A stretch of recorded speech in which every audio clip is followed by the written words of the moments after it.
Assalamualaikum warahmatullahi ta'ala wabarakatuh. Alhamdulillahilladzi akrama man ittaqa bi mahabbatihi wa aw'ada man khalaqahu bi ghadabihi wa 'adabihi. Asyhadu an la ilaha illallah wahdahu la syarika lah wa asyhadu anna sayyidana wa nabiyyana Muhammadan abduhu wa rasuluhu alladzi la nabiyya ba'da. Faqad qala Allah ta'ala fi kitabihil karim wa huwa asdaqul qailin. A'udzu billahi minasy syaithanir rajim. Bismillahirrahmanirrahim. Fawailul lil musallin alladzina hum 'an salatihim sahun alladzina hum yura'una wa yamna'una al-ma'un. Al-ayah wal ma'na wallahu a'lam bi muradih. Amma ba'd. Hadirin ma'asyiral muslimin jamaah majlis taklim rahimakumullah. Puji syukur kehadirat Allah Subhanahu wa taala. Salawat dan salam semoga tercurah kepada junjungan kita baginda yang mulia Rasulullah Muhammad sallallahu alaihi wasallam, para keluarga, para sahabat dan para pengikutnya, termasuk kita yang hadir di tempat yang berbahagia ini. Amin amin ya Allah ya rabbal alamin. Mengawali pengajian, mari kita bermunajat kepada Allah Subhanahu wa taala. Mari kita berdoa kepada Allah Subhanahu wa taala, mudah-mudahan yang lagi sakit disehatkan oleh Allah Subhanahu wa taala. Mudah-mudahan disabarkan hatinya, ditabahkan dan diteguhkan keimanannya.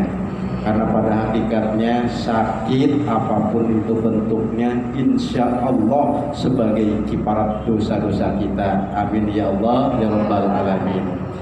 Nah, kita yang alhamdulillah dalam kesempatan yang berbahagia ini hadir di tempat yang berbahagia ini, mudah-mudahan mendapatkan pahala di hadapan Allah Subhanahu wa taala sebagai buah dari amaliyah kita, terutama takliman li talabul ilmi.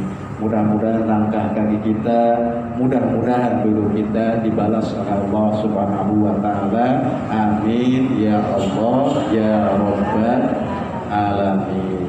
Tapi ibu-ibu mah lagi sehat ya, alhamdulillah. Kalau Bu Haji saya dapat informasi habis operasi ya Bu Haji, dalam proses penyembuhan barangkali masih perawatan. Mudah-mudahan senantiasa disehatkan oleh Allah Subhanahu wa taala. Ibu-ibu sekalian yang saya hormati, dalam kesempatan yang berbahagia ini pengajian kita berbicara tentang Quran surat Al-Ma'un.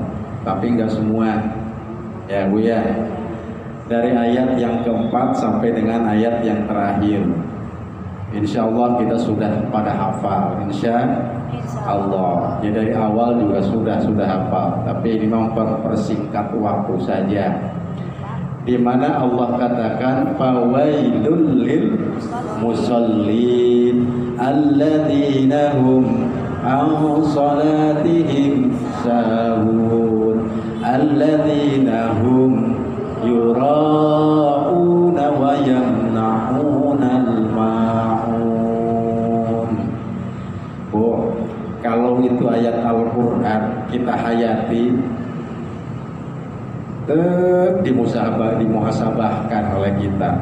Masya Allah, jangan-jangan kita pagi sholat, siang sholat, sore sholat, malam sholat, jangan-jangan masuk dalam kategori sahur. Na'udzubillah. Na'udzubillah ini. Nah, Allah katakan fawailul lil musallin, fawailun, sesungguhnya bencana, sesungguhnya neraka wel. Bu ya, ibu yang tahu wel itu apa? Well itu neraka, bagian daripada neraka, lapis-lapisan neraka. Tetapi menurut para mufassir ibu, yang namanya well yang dimaksud dalam Quran surat Al-Ma'un ayat yang keempat itu banyak artinya. Yang pertama, kata uwail itu adalah azab dan kebinasaan. Jadi kalau kita mendengar kata uwail, berarti itu artinya satu, bermakna azab dan kebinasaan. Artinya apa? Dia akan kena azab, dia akan kena binasa. Na'udzubillah, summa na'udzubillah min dzalik. Arti yang kedua, makna uwail itu adalah menurut para ulama, ini menurut Ibnul Anbari, dikatakan yang namanya uwail adalah siksaan yang sangat berat. Masya Allahu Akbar. Siksaan yang sangat berat. Ini pendapat dari Ibnul Anbari. Jadi makna uwail itu adalah siksaan yang maha berat. Nah, yang ketiga, menurut syariat Islam atau menurut ahli tafsir, yang namanya uwail adalah, ini saya ambil dari tafsir Zadul Ma'athir, ya, maknanya itu adalah yang dimaksud dengan uwail adalah jurang di dalam neraka. Apa ibu uwail itu? Jurang di dalam neraka. Bisa kebayang nggak bu? Ini ada sumur, di tengahnya ada lubang lagi. Nah gitu tuh maksudnya. Ini neraka, yang namanya well itu adalah jurang yang ada di dalam neraka. Bisa kebayang? Na'udzubillah, summa na'udzubillahi min dzalik. Nah, menurut Al-Khudri dalam tafsir Zadul Ma'athir tadi dijelaskan, itu jurang yang ada di dalam neraka itu ibu, kalau orang kafir atau orang yang sholatnya sahun dilemparkan ke dalam well, yakni jurang yang ada di dalam neraka, sampai ke dasarnya itu tidak akan cukup waktunya 40 tahun waktu akhirat.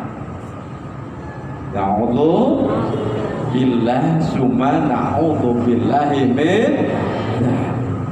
Wajib jangan bisa Anda dibaca kitabnya Zadul Ma'athir, bahwa yang namanya well itu jurang yang ada di dalam neraka yang dalamnya 40 tahun kalau orang dilemparkan ke dalamnya tidak sampai ke dasarnya.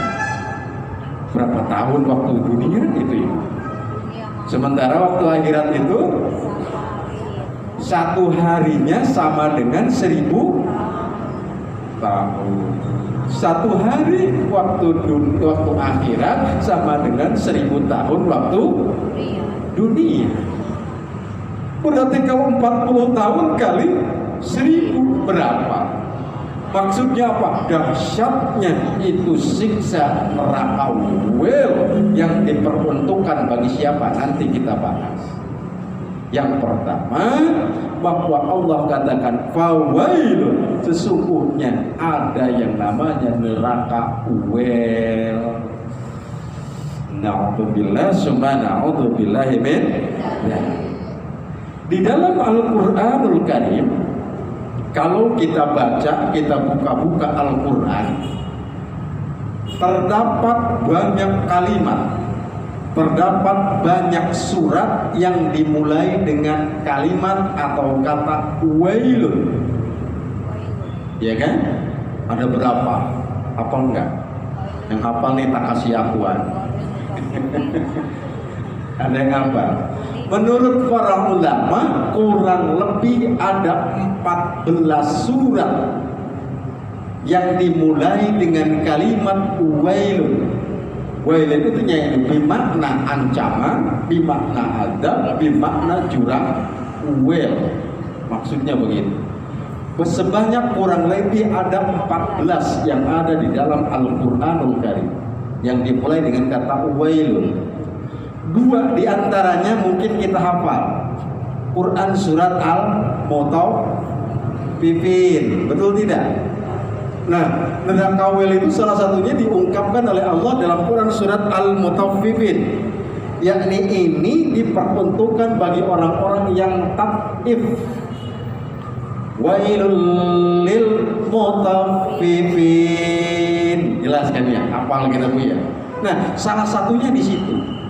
Allah katakan dalam firman-Nya dalam Quran surat Al-Mutaffifin, wailul lil mutaffifin alladzina idza talu 'alan nasi yastawfun wa idza kaluhum aw wazanuhum apakah ya sirun ya. Masya Allah. Naudzubillah. Di sana dikatakan kecelakaan besar neraka wel diperuntukkan bagi siapa? At-tatfif, yakni orang yang curang. Ini dalam Al-Mutaffifin. Curang bagaimana Pak Haji Ujang? Pokoknya curang. Orang curang disediakannya neraka wel. Curang bagaimana sih? Lagi cilikan, main gunduk. Curang niku. Wongnya lagi laku, lagi boten menten, pindahi di parkir. Contoh nih gimana? Ya, contoh niku ada nih curang. Curang dalam segala hal disediakan. Wailul lil mutaffifin alladzina idza qtalu, yakni orang-orang yang apabila menerima takaran, kalau dia ingin dilebihkan, kalau dia menimbang suka dikurangi. Niku sampai saus niku. Wailul lil mutaffifin. Wel neraka wel. Makanya hati-hati. Ustaz, dan saya mah bukan tukang penjual, saya mah Ustaz. Ya mungkin. Tetapi yang namanya dikurangi itu bukan cuma timbangan saja, takaran. Takaran itu berarti yang semestinya. Contohnya bagaimana kalau bukan takaran? Kita sebagai istri, takarannya menurut syariah kewajibannya begini sama suami, dikurangi sama kita. Itu pun sama dengan termasuk mengurangi takaran. Naudzubillah summa naudzubillah min dzalik. Masya Allah. Banyak ayat yang menjelaskan tentang neraka wel diperuntukkan bagi orang-orang yang tidak beriman kepada Allah dan beriman kepada Allah tetapi tidak bagus di dalam melaksanakan ibadahnya.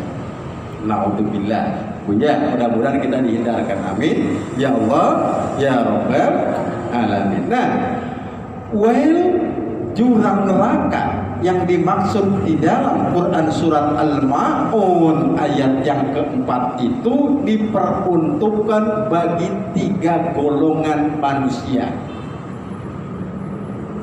Jurang wel, neraka wel, adab wel yang ada dalam Quran surat Al-Ma'un diperuntukkan bagi 3 golongan manusia. Siapa? Yang pertama, alladzina hum fi sholatihim sahun.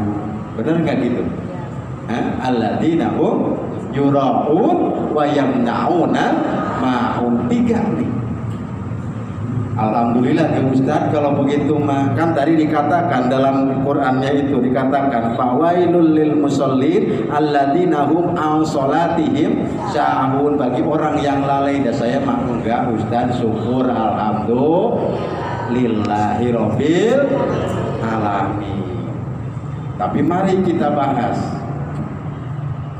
Menurut Al-Imam Uzzatul Islam Syekh Al-Ghazali dikatakan sahun itu ada 3. Sahun yakni orang kafir yang tidak pernah sholat, maka wel bagiannya.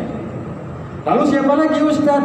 Kita orang yang mengaku beriman, beragama Islam, tidak pernah sholat, atau sholatnya setahun 2 kali doang. Sholat apa kan? Lebaran. Idul Fitri be sering Idul ada, ditambah sholat gerhana. Nah, yang ketiga ini yang berat. Yang sahun itu kata menurut para ulama adalah orang yang lalai, yakni orang-orang yang beragama Islam, dia suka sholat tetapi lalai di dalam melaksanakan ibadah sholatnya. Ini yang paling kita khawatirkan. Berarti orang yang suka sholat tetapi dia tidak termasuk pada golongan orang yang sholat. Maghrib sholat, isya sholat, subuh sholat, duhur sholat, asar sholat, tahajud sholat, duha sholat, taubat sholat. Tetapi kata Allah sahun. Na'udzubillah. Yang bagaimana Pak Haji Ujang? Yang sahun itu, yang sahun sebelum sholat, sahun ketika sholat, sahun setelah selesai mengerjakan sholat. Sahun sebelum sholat apa Pak Haji?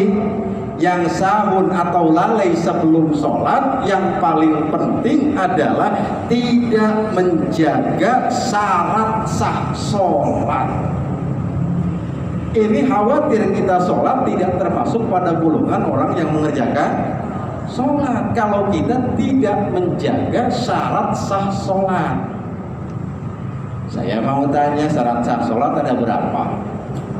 Pak Ujang jangan nanya-nanya, si isin kita nih bukan ini kima menghangatkan suasana. Wong iki mah pelajaran sejak SD, madrasah diniyah je. Kadang-kadang wis tuwa kalalen dicas maning koten doang. Nggih. Nggih Bu ya. Nah, ini jadi tadi dikatakan sahur atau lalai itu kata Imam Al-Ghazali, lalai sebelum sholat, lalai ketika mengerjakan sholat, lalai setelah melaksanakan sholat. Lalai sebelum sholat yang paling pokok adalah kita kadang-kadang tidak menjaga syarat sah sholat. Syarat sah sholat menurut para ulama setidaknya ada 5 itu. Syarat sah sholat. Jadi kalau 5 ini tidak ada ketika kita sholat, maka walaupun sholatnya jungkel balik,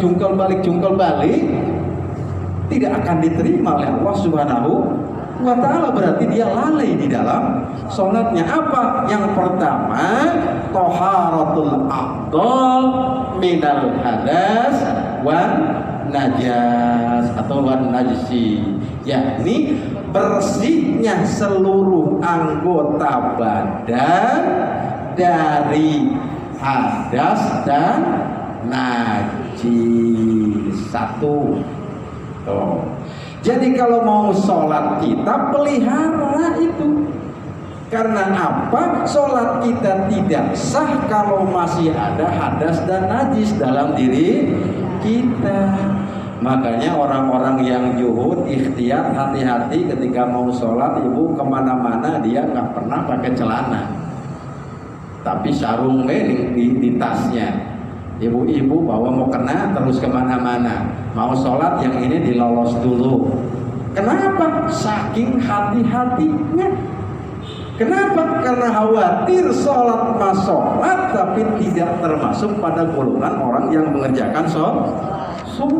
Karena yang pertama syaratnya itu adalah toharatul a'dhal, seluruh badan dari hadas dan najis. Contoh, Rasul katakan di dalam sebuah hadisnya, tanajjahu minal baul fa inna amata adzabil qabri minhu.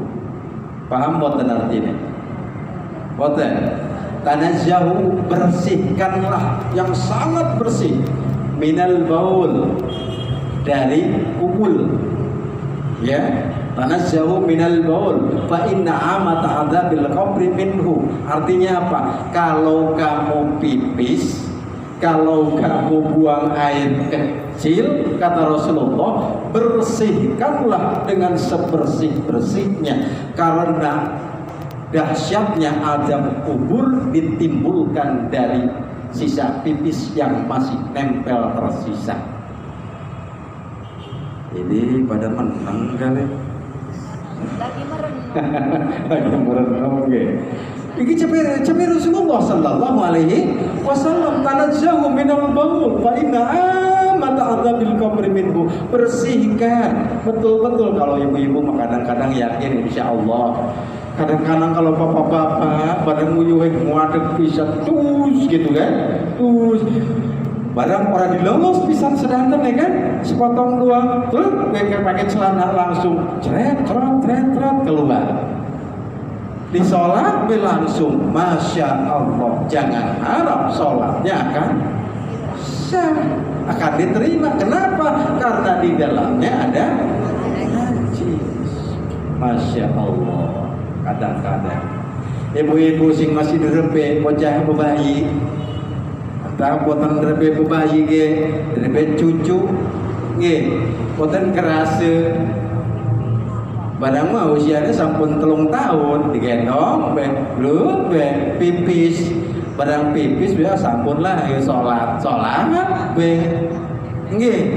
Salat be niki mah ngrike, ari ngriki mah boten insyaallah. Nggih, ngriki mah.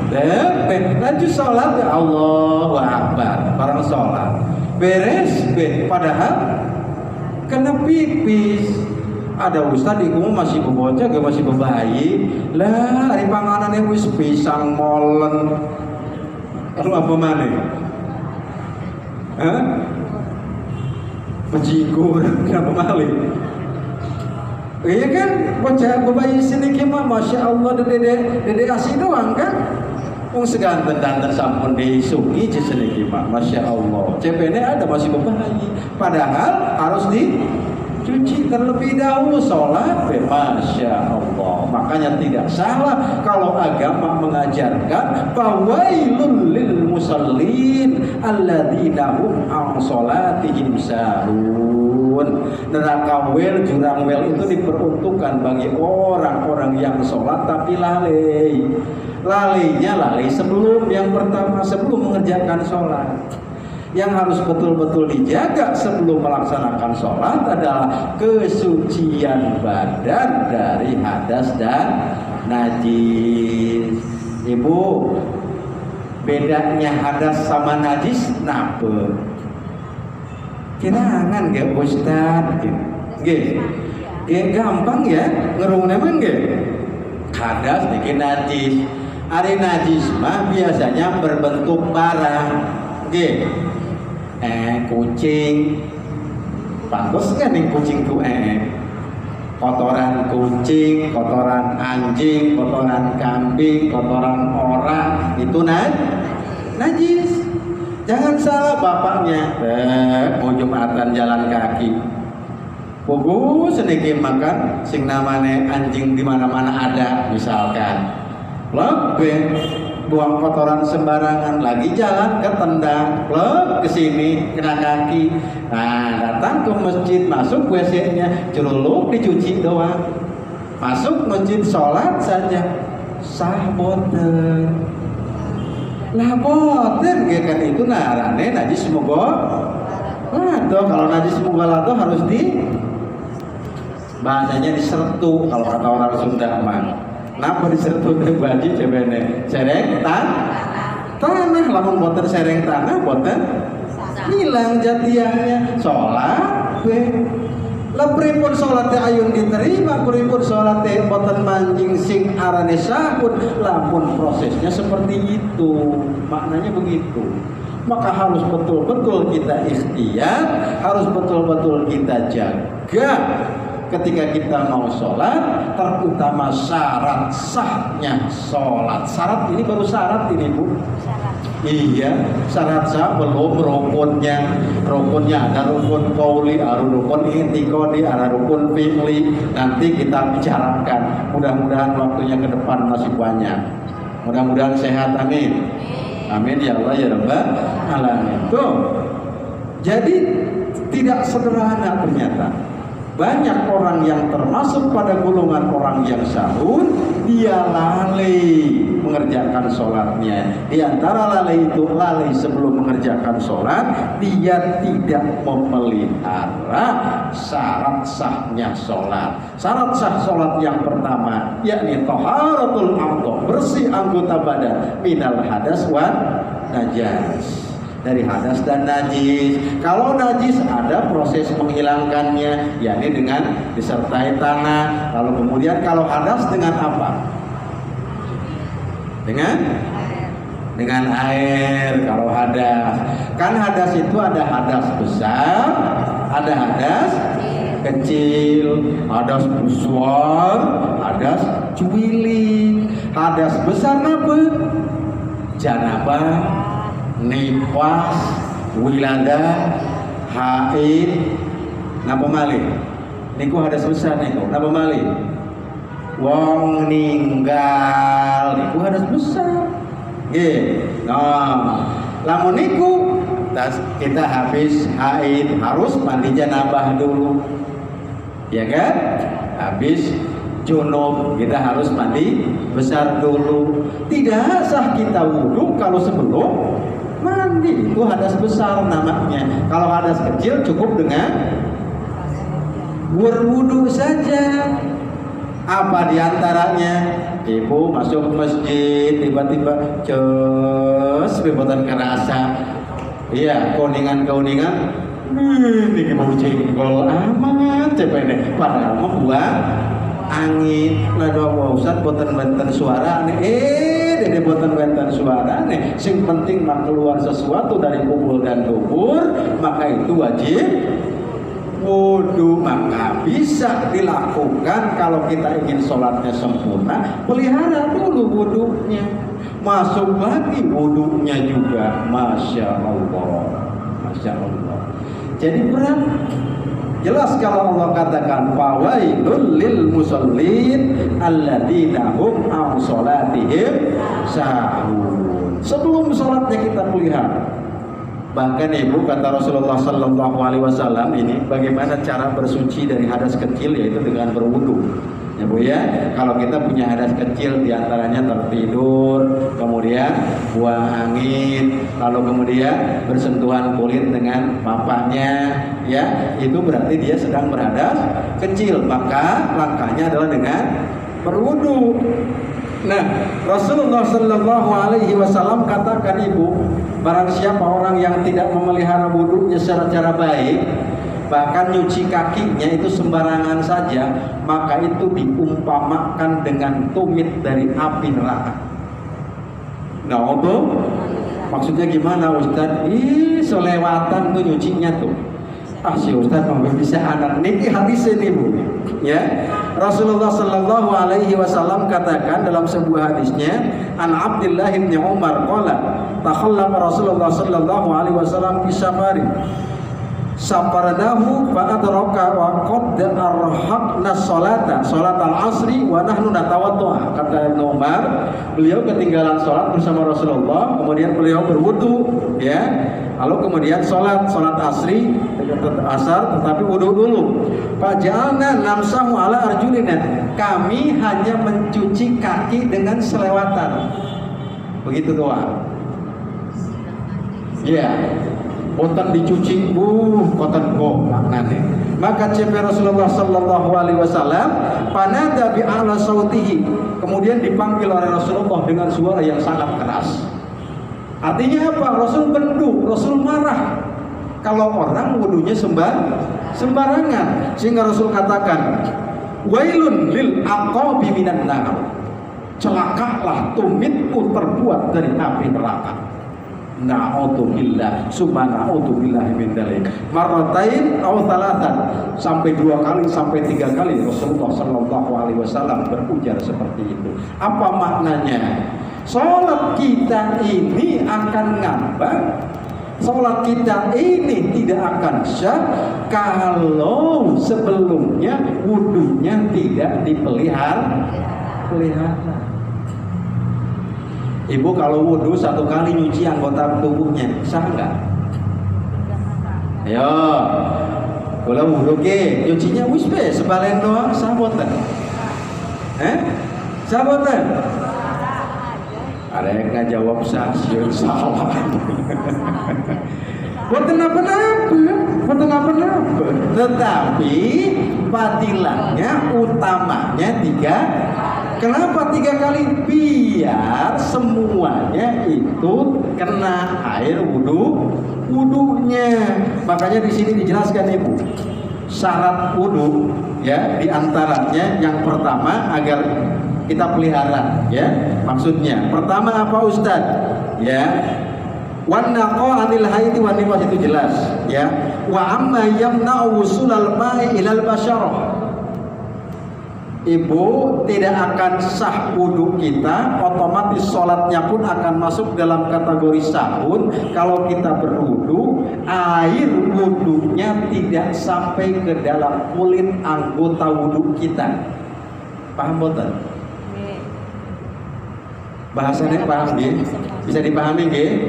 Jadi wudhu kita tidak akan sah kalau kita berwudhu, air yang kita gunakan tidak sampai kena kulit kita.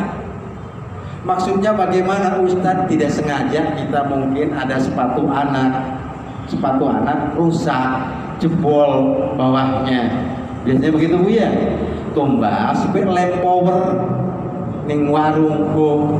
Bang, kayaknya mantap dipasangin pada sereng tanganku, dioles-oles. Padahal panas nih, lem power nih gue. Tapi kan nempel, beneran kan? Nempel sampai berikiki, misalkan semengkeke. Sampun boten antuk nih nempel. Ibu wudhu, maka menurut Imam Syafi'i kalau sudah seperti itu, wudhunya pun tidak sah. Lapripun sholatnya ayun sah, lamun wudhunya boten sah. Silakan buka dalam kitab Fathul Qarib karya Imam Ibn Abi Sujah. Itu dijelaskan ya. Jangan sampai ada yang menghalangi sampainya air terhadap anggota wudhu kita. Coba yo diperiksa tangan kula sedanten. Boten apa sampun keriput ya. Dideleng ke. Tangannya dideleng. Ya dideleng kene kaken ki. Wah, lamun boten ning ngriki ki, ning sor ki. Deleng tangan kula sedanten ki.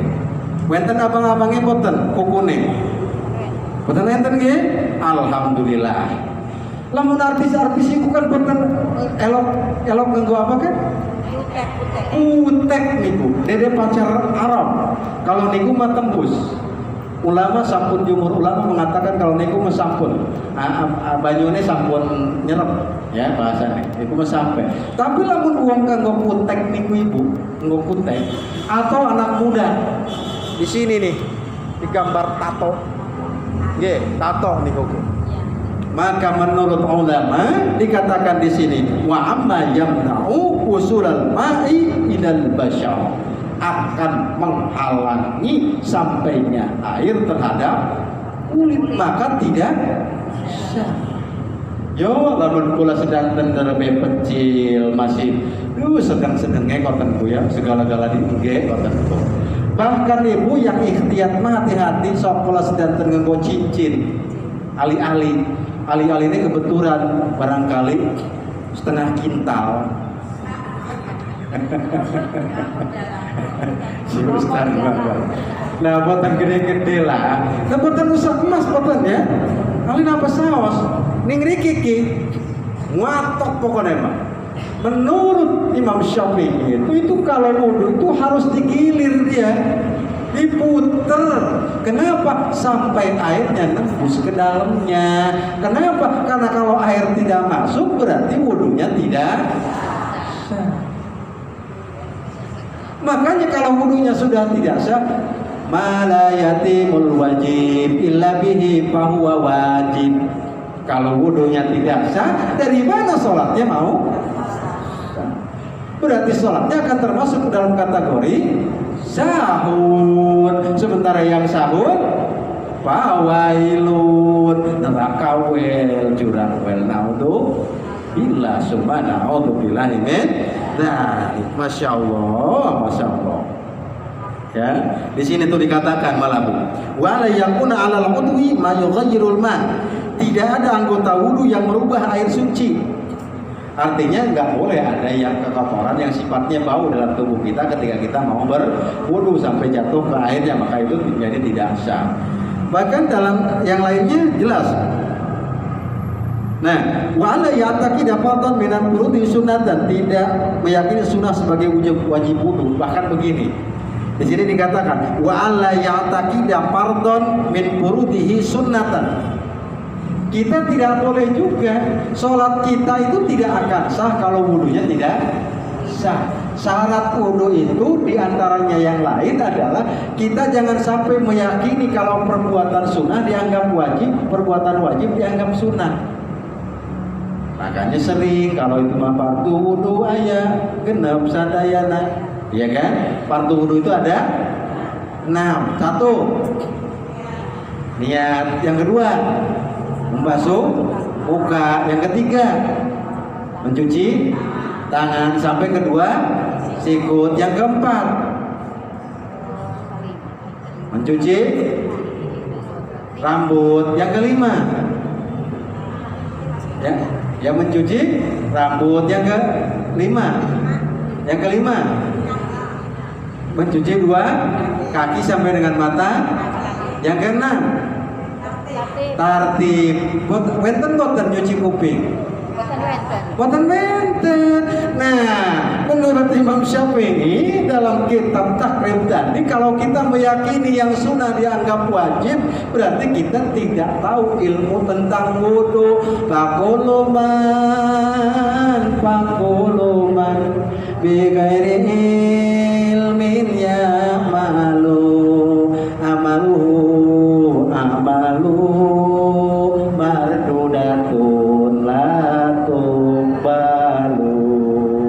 Masya Allah.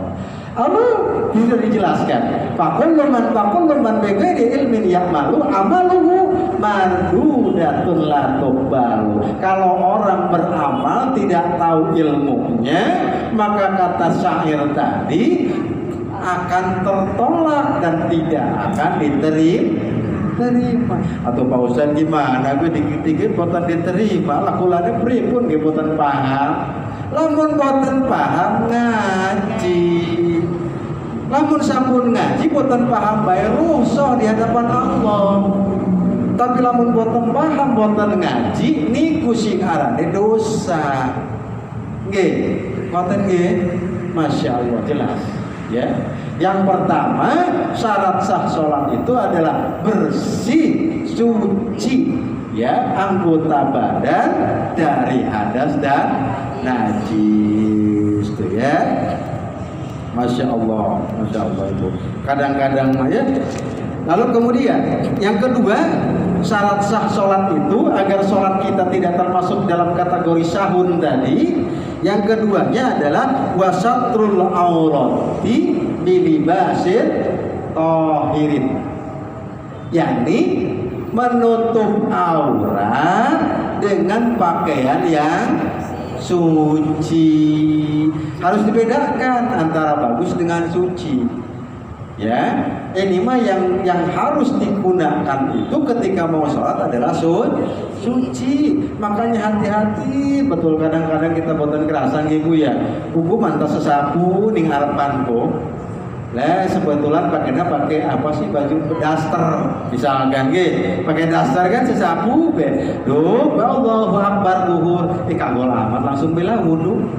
Langsung kurang wudu nggih. Barang digojek kalalen kan boten dibuka si dastere, langsung pakai mau kena sholat buku ning arepan wau niku si dastere ngusap niku kotoran ayam tak apa tak, maka masuk dalam kategori sahu. Naudzu billah subhanahu billahi min dzalik. Mudah-mudahan kita dihindarkan oleh Allah Subhanahu wa taala. Amin ya Allah ya rabbal alamin. Masih Bu Haji? Kayaknya Bu Haji mau nengok sih ya. Waduh, nggak kerasa ya Bu ya. Mungkin ini sedikit lagi saja ada biahnya lah ya, ada biah atau akhlaknya nih. Lalu Ustaz bagaimana? Ini saya titip ke anak-anak kita, ke mantu-mantu kita, ke saudara kita gitu ya. Kalau mau pergi ke masjid bukan harus bagus-bagus pakaiannya, yang penting suci. Terus kalau sudah suci juga kata Rasulullah Sallallahu Alaihi Wasallam juga harus diperhatikan. Rasul itu sangat benci, marah lah gitu. Kalau ada orang datang ke masjid mau sholat Jumatan terutama misalkan ibu, bajunya itu warna-warni, ya, niki sepotong hijau, kuning, merah, biru, pelangi pokoknya. Nggih. Ya. Atau menurut bahasa agama itu namanya baju yang disebut dengan suhroh. Suhroh itu apa? Suhroh itu mencolok. Ya, mencolok lagi itu tuh. Kadang-kadang di belakangnya juga ada tulisan pilihlah nomor 10. Barang imam ghairil maghdubi alaihim waladdallin. Dianya kan begini 10. Itu bahaya, mengganggu ya lain. Makanya menurut Rasulullah Sallallahu Alaihi Wasallam diupayakan kalau kita mau sholat agar ikhtiyat, jangan sampai kita masuk dalam kategori lalai atau sahun tadi. Ikhtiyat kita hati-hati. Bagaimana seharusnya disunahkannya kalau mau sholat itu satu warna. Kalau putih, blok putih. Kalau merah, merah. Jangan merah, hijau, kuning, biru segala-galanya ditempel. Nah, terutama kalau mau sholat berjamaah di masjid. Kalau lagi sendirian di rumah tidak jadi persoalan. Cuma Rasulullah Sallallahu Alaihi Wasallam katakan itu dalam hadisnya, albasu min siyabikumul bayadho fa innaha adharu wa atyabu wa kafinu fiha mautakum. Tetapi disunahkan kalau mau sholat itu sebaiknya kita menggunakan pakaian yang putih-putih. Itu dia sekarang, ya sunnahnya. Ini kalau dibicarakan masih panjang, ya. Tapi yang ketiga tadi baru dua. Pertama taharatul a'dha minan najas wal hadas. Yang kedua syatrul aurat bilibasin tahir, yakni menutup aurat dengan baju yang bersih. Yang ketiganya, sholat kita tidak akan sah kalau tempat yang dipakai untuk sholatnya tidak suci dan bersih. Maka syarat yang ketiganya wal wuquf fi makanin tahir. Diam sholatnya itu tempatnya harus suci. Suci bagaimana Pak Haji Ujang? Suci zatiah tempatnya, suci di dalam mendapatkannya. Jadi tempatnya harus suci. Kalau tidak suci maka masuk dalam kategori sahur. Misalkan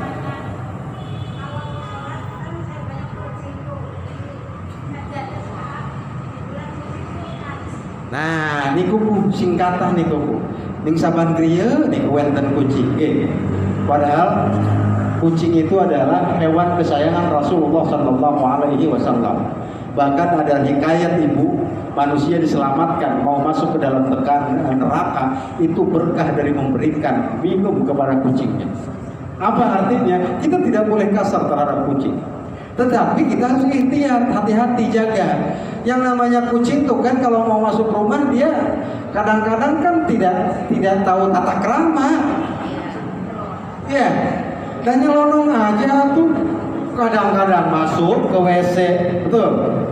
Kadang-kadang dia nyari makan dari tempat sampah. Kadang-kadang dia habis dari mana? Masuk ke kamar, masuk ke musola di rumah. Musolanya lagi digelar. Ya, itunya sajadahnya dan nggak pernah ditutup. Dede, bluk di situ. Padahal dia habis dari kamar mandi, tempat najis, masuk ke situ. Maka kalau kita kelihatan itu untuk ikhtiyat kita lebih baik tidak kita gunakan. Itu maknanya ikhtiyat, hati-hati. Itu maksudnya. Makanya kadang-kadang sejadahnya digelar tuh tidak usah di rumah mah ngelak kucing di rumah saya mah, apalagi makhluk yang lain. Ada toke yang gede, tokenya pas di situ, sajadahnya lagi digelar, pucuk di situ. Nggak ketahuan sama kita. Allahu Akbar, barang makatan je. Aduh, ini karena kotoran toke. Maka orang yang juhud, hati-hati di dalam ibadah, ikhtiyat dalam ibadah, dia akan membatalkan sholatnya, mengulang diganti itu tempatnya. Kembali ke pertanyaannya, bagaimana kalau seperti itu? Kalau tidak kelihatan mah tidak apa-apa. Bu ya, kalau tidak kelihatan mah. Cuma kalau betul kelihatan maka untuk ikhtiar kita, hati-hati kita harus kita ganti. Begitu Bu ya? Barangkali kita lanjutkan pada pertemuan yang lainnya nanti ya. Ini masih panjang. Ini syarat sah sholatnya aja baru ada 3 tadi ya. Yang pertama, suci anggota badan. Yang kedua, suci baju yang dipakainya dan menutup aurat. Yang ketiga, suci tempatnya. Ini syarat sah sholat itu ada 5. Yang 2-nya nanti bulan berikutnya. Amin ya Allah ya Rabbal alamin. Karena memang masih ada kepentingan yang lain. Karena itu adalah hakul muslim alal muslim. Ketika tetangga kita sakit maka tengoklah. Tidak usah membawa apa-apa, tapi dengan menengoknya pun itu sudah merupakan dorongan moral buat yang bersangkutan. Dan disyariatkan kita ketika sampai di sana berdoa bermunajat kepada Allah untuk kesembuhannya dan menyabarkan orang-orang yang ada di sekitarnya. Mudah-mudahan kita senantiasa diridai oleh Allah Subhanahu wa taala. Nasrul minallah wa fatun qarib. Wassalamualaikum warahmatullahi wabarakatuh.